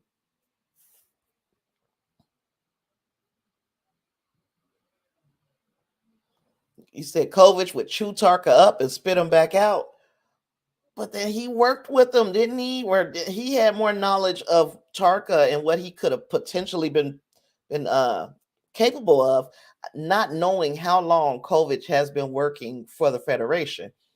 But again, we had 100 or so years where the Federation wasn't going nowhere.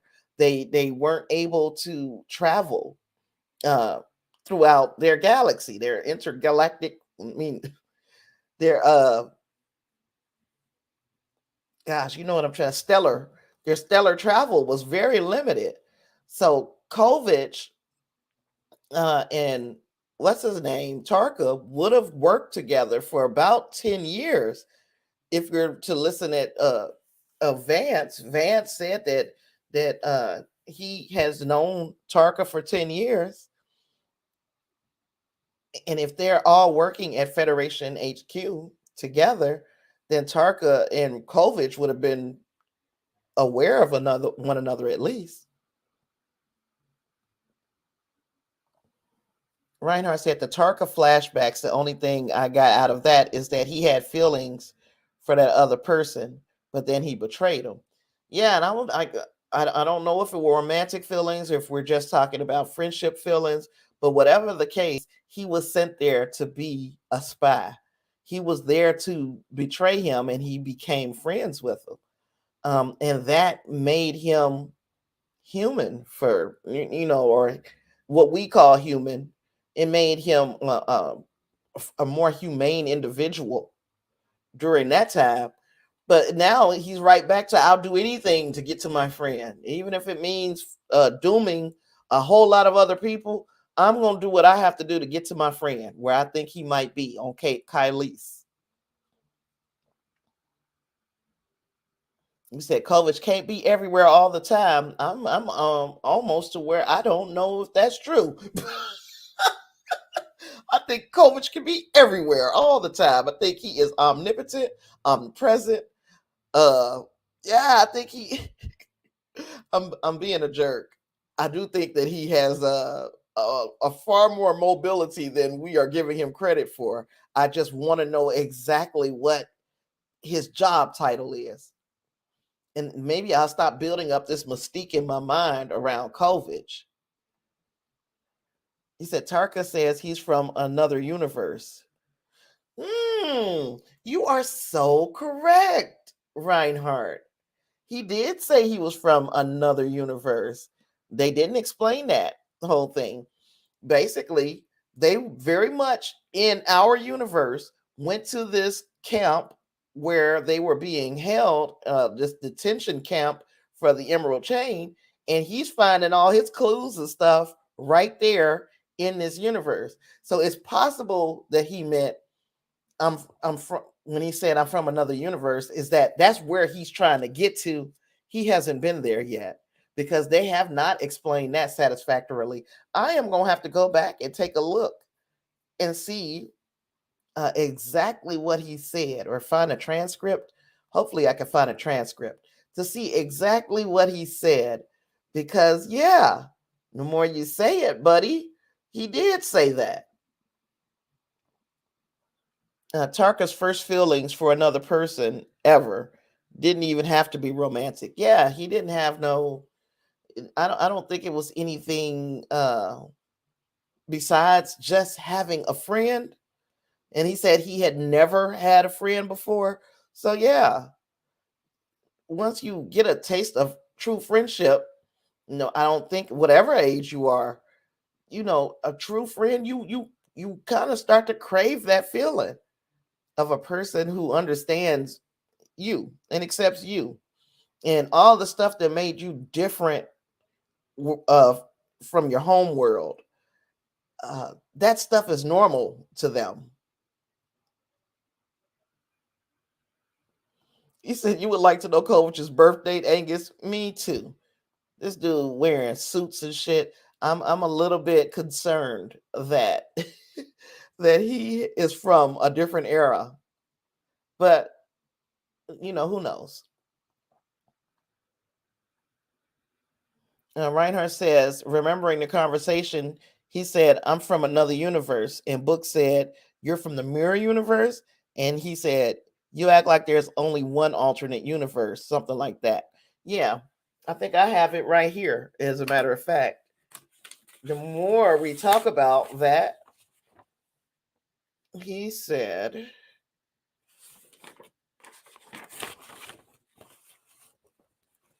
Booker asks why Tarka, this is some notes that I had typed up some time ago. Booker asked why Tarka was so passionate about destroying the DMA. Tarka sarcastically asks whether he couldn't just be a good citizen concerned about the galaxy. But Booker retorts that good citizens weren't concerned about finding their moment or gutted about losing it. Tarka admits that he needs it to go home to a new home in another universe. So, yeah, it, that answers it right there. He did say he needs it to go home to a new home. So he did specify that his new home would be in this alternate universe. Yeah.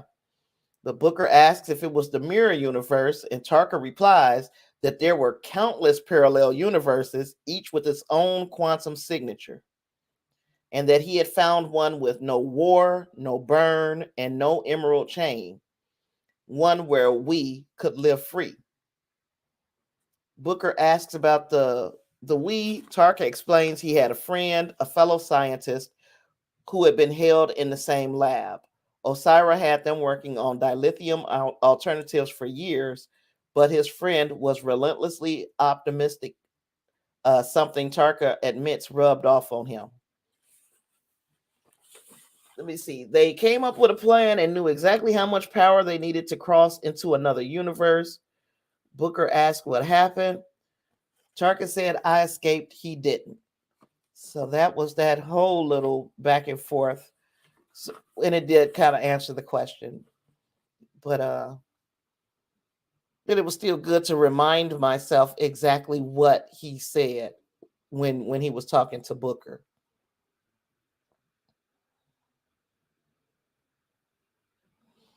Yeah, you said you're gonna have to go back and watch that episode. He's not from an alternate universe, but he wants to go to one. That's more perfect. Yeah, that an alternate universe, I guess, is the uh, Oros people. I don't know his species.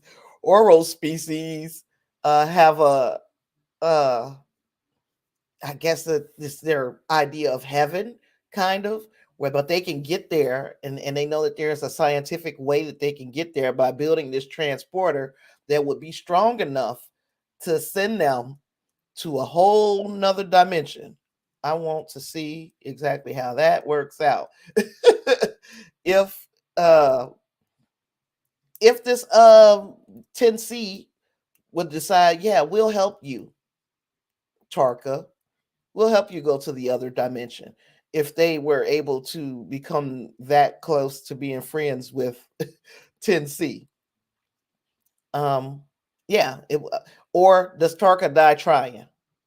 Because that's also the that's another way that this thing could go. Tarka and Book embark upon their own mission to go through the Galactic Barrier and to run interference on the DMA, or not the DMA, on 10C. And they end up, not going to say both of them, but Tarka might end up losing his life. I'm not 100% sure that Book is out of the woods. He might be. I don't know.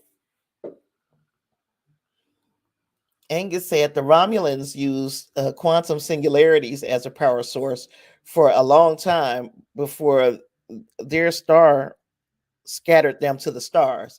Osira should have been working on that. Yeah, that and then boy, I can't remember what we called it. I think I did a video about it last year about what Romulans use to power their ships.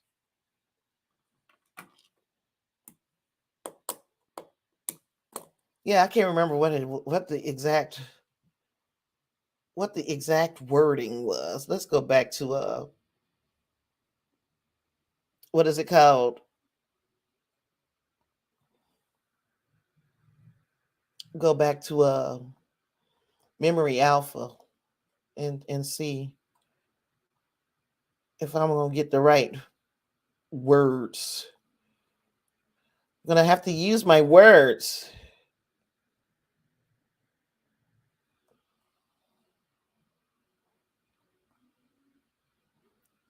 Sometimes I swear it'd be so hard to get to on Memory Alpha because of the freaking ads. Let's see.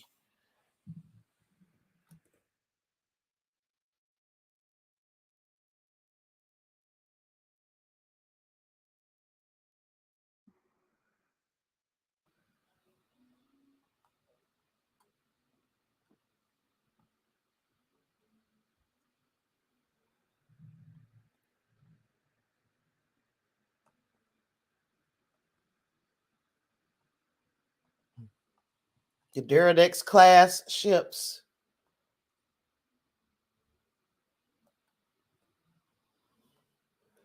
The Deradix class is alternately known as the B-type warbird. Well, I hate saying these kind of words. Warbird or Warbird class starship was one of the largest and most powerful mainstays of the Romulan Star Empire, served as the backbone of the Romulan fleet during the later half of the 24th century. I'm just looking for the power.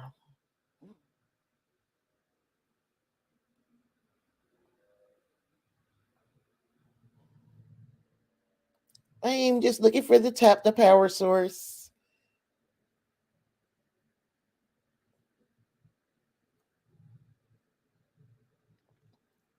Was classified as a battle cruiser by Starfleet using a forced quantum singularity as a power source and the latest in Romulan cloaking technology. The Deridex ship was not only one of the most advanced vessels in the Romulan Star Empire, but also in the Alpha Quadrant. These warbirds were roughly twice as long as a Federation Galaxy class starship with a lower overall maximum warp. Couldn't go as fast, but they didn't need dilithium.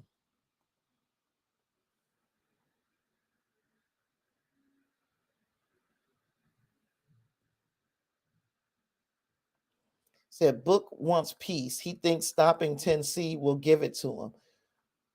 But I mean, even he knows at this point that there is another DMA out there. He knows that. So it's not like it's going one ship, just you book, you and the isolinium weapon is gone, so you don't have that anymore. So what would you and Tarka be able to do in your one ship if you're going there to cause problems? You want peace. The way to get peace was not blowing up their first DMA. It would have been using that week to go talk to them, but here we are, you know. Reinhardt said, as for those of us in the technical geek community, again, most people say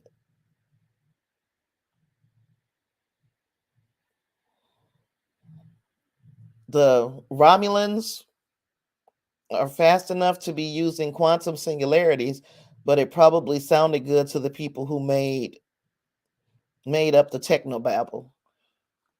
You said you laugh because you're like, guys, it's all made up. It is. Oh, and Angus said, and it's a dead sexy looking warship too. They did have some beautiful ships. Uh, Reinhardt says, Angus, I actually own a couple of those starships in Star Trek Online. It's one of the most beautiful ship designs they've ever made. And you said the flashbacks with Tarka reminded us that Book has a strong empathy ability. It's too bad he wasn't using that when, when he was on the ship and it was only he and Tarka on the ship. At that point, if your empathy game is what you kind of your species hangs their hat upon, being in that close of quarters on the ship with Tarka should have told him that he was going to betray him. You know, he was doing an awful lot on that ship. He upgraded the defenses. He made this site to site transporter thingy.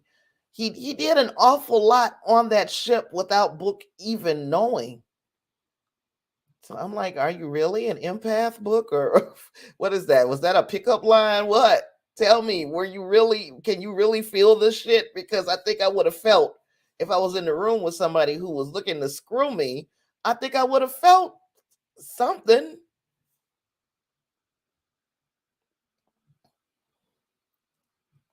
Angus says Star Trek Online is a pretty looking game.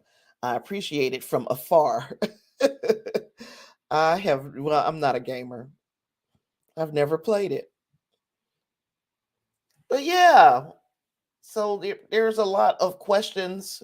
I guess right now I have talked for damn near 2 hours about Star Trek, and I don't have anything else on the agenda for today. So I guess the proper thing to do right now is to ask you what you're watching.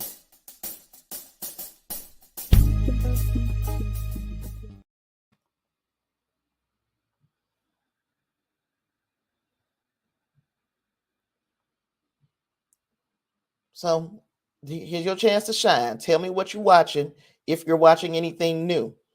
I'm gonna pick up this comment before I tell you about a couple things that I watched this week. Reinhardt said, "You're right, Tasha. In many ways, they make books uh, inept with the amount of things that Tarka did on this ship without his knowledge." Yeah, it's like, well, where were you at when he was doing all this stuff, Book? He was like, he did put together damn near all this stuff with you sitting right there and you didn't realize it after he had already fired quantum torpedoes at Discovery and built this new defense system on your ship. You didn't think to yourself, self, he's probably going to screw me again when we try to make a deal with the Federation. It didn't occur to him.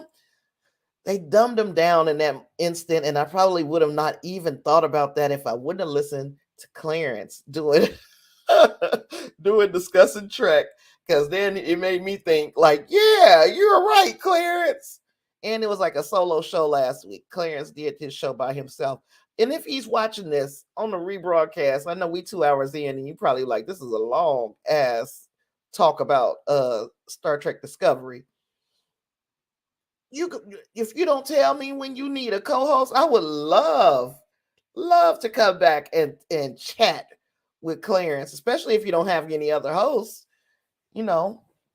But even if you did, I would love to. I just don't want to try to come in at a time where things are crucial in the season, and it looks like I just want to come in and get my 2 cents in.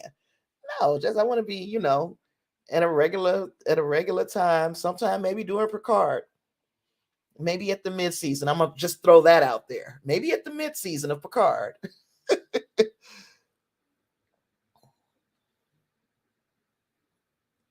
You said I was gonna ask what you guys were watching. You are answering that because you are playing Frostpunk. I have no clue. No clue. He said book had to be dumbed down to make Tarka seem smart. I don't like that. If you got a smart character, or at least a street smart, because book is more street smart than anything, right? World wise. So if you got a character who is street smart, world wise, they're already not gonna have any trust for anybody. It's gonna take it takes a lot a lot to earn the trust of a person like Book, right? If you wanted Tarka to be smarter than Book, then make him smarter than Book, but don't make Book dumber to make Tarka look smart. Why would you diminish that character's light just to shine another one? And I understand that it happens all throughout, but I'm thinking we have to find a better way of writing a character. If you want me to believe that Book is that street smart, that world wise, then you're going to have to present me with the character, Tarka, who is equally that. And Reinhardt said, yes, thank you. I don't know which one we're talking about.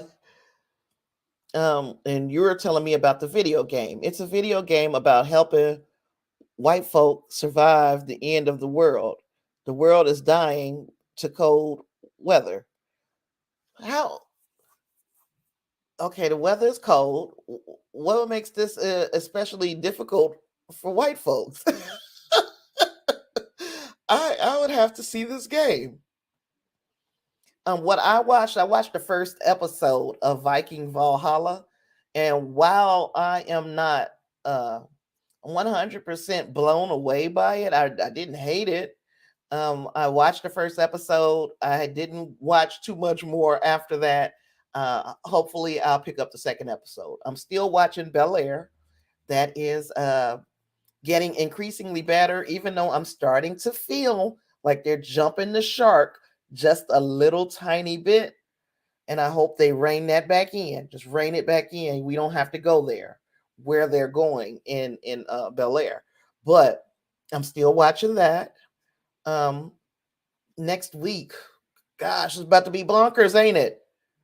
Because I'm going to do a film review Friday next week for not the Dark Knight, the Batman. So that will be film review Fridays at 7 p.m. Then we also have both an episode of Picard and an episode of Discovery coming out next week. So we got a lot of heavier conversation, not just the little light shit. So next week I'm super excited, but don't ask me to do anything extra next week. And by next week I mean starting tomorrow. Starting tomorrow, because one of the things that I do want to do is have a conversation with you all. Maybe we'll do that on Thursday instead. I mean, not on Thursday, on Tuesday. Maybe we'll just talk about Batman and get this pregame going, get this Batman pregame going. We will talk about the cowl and who wore it the best. And there are a lot of Batmen to choose from, but I think that I've done this show. I've done my thoughts on this on my audio podcast, audio only. I did that about 2 or 3 years ago. But I thought we got such a nice uh, a group that has opinions and is knowledgeable about uh, Batman and DC Comics, that you might be able to give me your insight on what you think. I still have my idea of who I feel like is the best Batman, but when we start talking about the cowl and who wore it the best, I have my feelings on that as well. So yeah, we'll go in the order of who was the best Bruce Wayne, who was the best Batman, and who looked the part. I think that will be fun.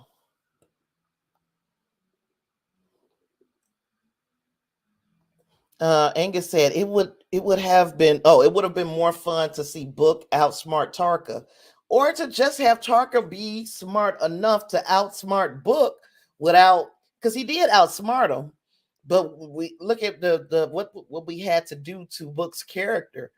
Of course, yeah, the grief is one thing, but you know, I think I would trust people less if I, right here in this apartment complex, if somebody came in here and broke into my home and everybody's saying we didn't see nothing, I would trust these people a whole lot less around here. So Book should be trusting people a whole lot less after his planet is decimated like this, and he should be acting far more suspicious of Tarka than he was, especially while he was on the ship with him. It's just weird. Just saying the Batman to be saying the Batman, huh, Reinhardt? Angus said, I did watch the first couple of episodes of Vikings Valhalla. Exhales long and slow in a disappointed sigh. Yeah, I think me and you kind of touched bases on Discord. So if you're not part of the Discord, you need to get there. But we touched bases on Discord about some of the issues that you might have been having with the show. I haven't gotten so far into it that I don't know that it will bother me that they're historical inaccuracies. I don't think it will bother me. Just know that if you're a person who think that you are about to get an exact reenactment of what happened during in the Vikings era, in this era of Vikings history, ask yourself, how would anybody know what happened? The only way you know is from the writings that in the stories that have been passed down from generation to generation to generation. So nobody knows what happened. We only have that secondhand account of what happened, and don't expect for Vikings Valhalla to get it all right. They are playing very fast and loose with the history.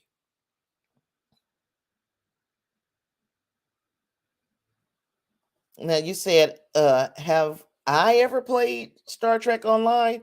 I don't play games. I'm not a gamer. Um, I don't know if you were asking Angus, but definitely Angus does. He does play the Star Trek Online game. He said, "Tempter, Pusher. I know you're kind, but seriously, my MMO days are almost behind me. I have to finish off SWTOR. Oh, Star Wars: The Old Republic, and then I think I'm done. My hands can't really take it anymore. And it's something, the freaking carpal tunnel and trying to do things like that. Starts when it starts to hurt to do the things that you used to love doing."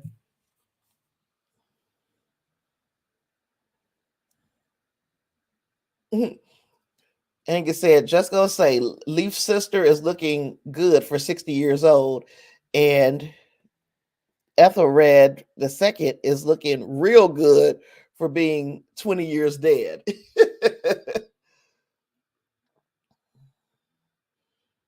Reinhardt said, all this time we've been on here, Angus, and I didn't even know that. He said, Angus, I'm playing Star Wars right now. The new expansion came out and lets you switch your combat style on your character. So yeah, that's some gaming stuff. So I watched a movie called Kimmy because Clarence watched it. Now Clarence didn't recommend it, and like he told me, Tasha, go out and watch this movie. But I did. I watched the movie and I did a review for that movie uh, as a regular video. So if you are interested in seeing my thoughts on the HBO Max series Kimmy, that's out there. That review is out there.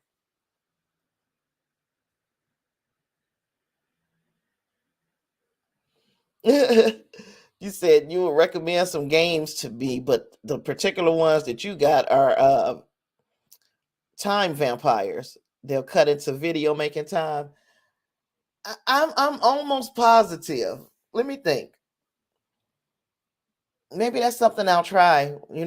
As far as when things start to dry up with series, that would have been something to do this week since we've sat here and talked for 2 hours about Star Trek Discovery. But I don't mind doing that. But it would have been something to try this week maybe because it was not a lot that I had to watch. I watched some things because I wanted to watch them, and yeah, just to see. I don't think I'll be a gamer though. I play games like solitaire and old folk stuff.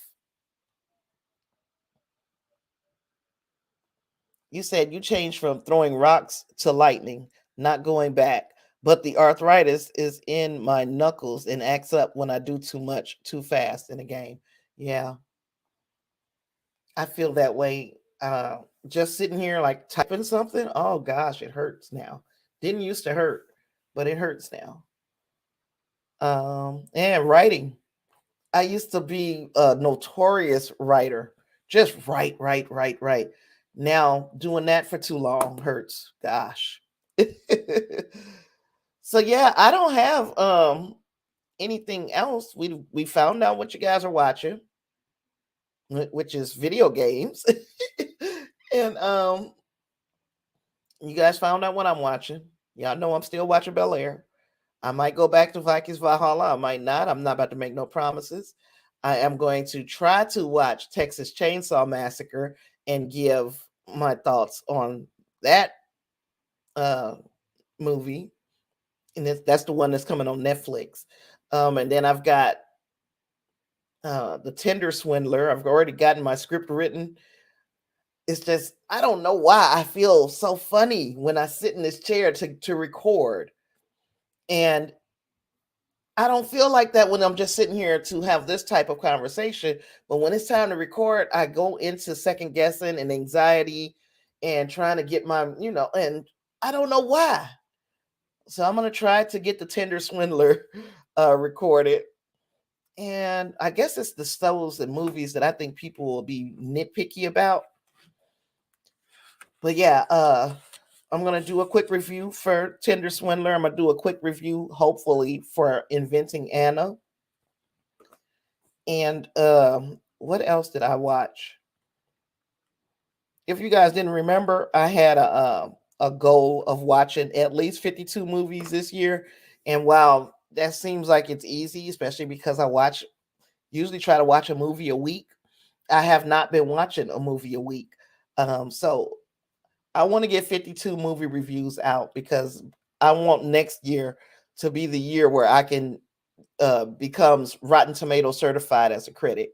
That's my goal, and I need to have some movies under my belt, both as far as videos, conversations are concerned, and as far as the reviews that I put up on Rotten Tomatoes.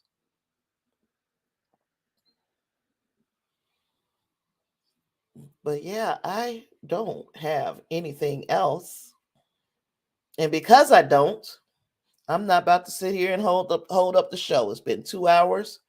If y'all don't have nothing else, I'm gonna take the heck right on off. I'm gonna take off. We can plan to meet here, right here in this spot. We can plan to do that on Tuesday, where we gonna talk about the Batman. I know that we're supposed to talk about Stargate and Star Wars and Star Trek, but not this week. Not this week. We will definitely go into the Batman, not just the Batman, but Batman, the character. Who do we think uh, did the best jobs in that character?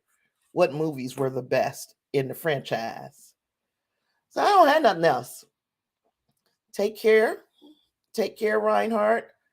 And I know you will be traveling this week at some point, so be safe. I don't know if you're going to be traveling before or after Tuesday, but be safe in your travels. Same bad time, Angus. We're gonna do 6 p.m. Central Time because the last time somebody was like, "I was there at 6." No, 6. I was here. I was gone kind of quickly because Tuesday was, uh, the day that Reinhardt told us his news. But I was here at 6, so.